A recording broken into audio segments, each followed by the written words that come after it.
In this lesson, I will show you how to break down your external achievement standards into 3 main topics and each topic into their key points. So I will be using the Year 11 Acids and Bases External as an example throughout, and then we will then use our key points to create a study timetable. To find the key points in the external, you can use your notes you took in class, your workbook if you have one, a class textbook, and the NZQA website. On the NZQA website, you will find an outline for each external that tells you what can be covered in the exam. So to find this, go to nzqa.govt.nz and then down to NCEA subjects. From there, you'll need to scroll through until you find your subject. So in this case, we're looking for science. And then you'll need to click on your standard. So in this case, it's level 1. So we want to find the PDF achievement standard for the most recent year. So they are all under achievement standards. The most recent year is 2019. This PDF states the main concepts that make up the standard and gives a list of what can be tested in the exam. So for the acids and bases one, if you go down to point 5, you will see everything that you need to know and that can come up in the exam.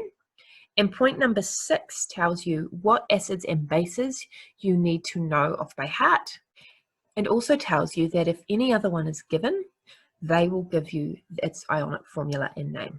So as you go through your resources, just jot down the key points as you come across them. So these key points should just be one or a few words so that you know what they refer to. Also, don't write down absolutely every word you come across. Think about your key points and what they will cover. So for example, trends in the periodic table would cover groups and periods and atomic number and mass number. An electron arrangement wouldn't just cover the, say for example, 288. It would also cover how you draw atoms and how many electrons are in each shell. You just need to write the key points in a way that you know what they mean and what they cover. So once you have all the key points written down, you need to organize them into 3 groups. You will also need to consider how you will order these key points. You want them to increase in difficulty as you go down. You wouldn't learn balancing equations before you had learned how to write ionic formulae, because you can't balance equations without the ionic formula.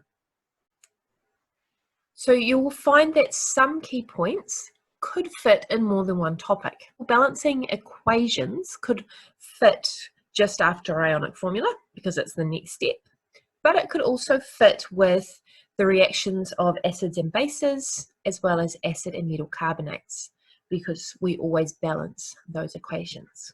So you just have to think about where it fits best for you and where it makes the most sense for you. You will then need to give each group a topic name, so something that reflects what's covered in that group.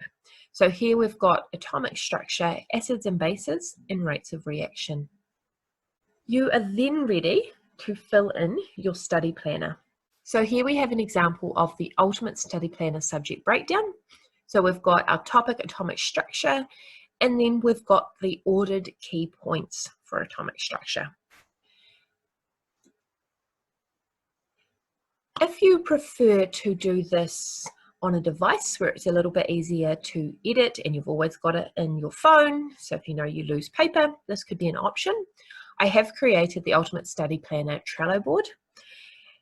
If you want to find out how to get this Trello board and how to edit it and use it, I've created another video for that, so you can have a look at that and also get the link to this Trello board.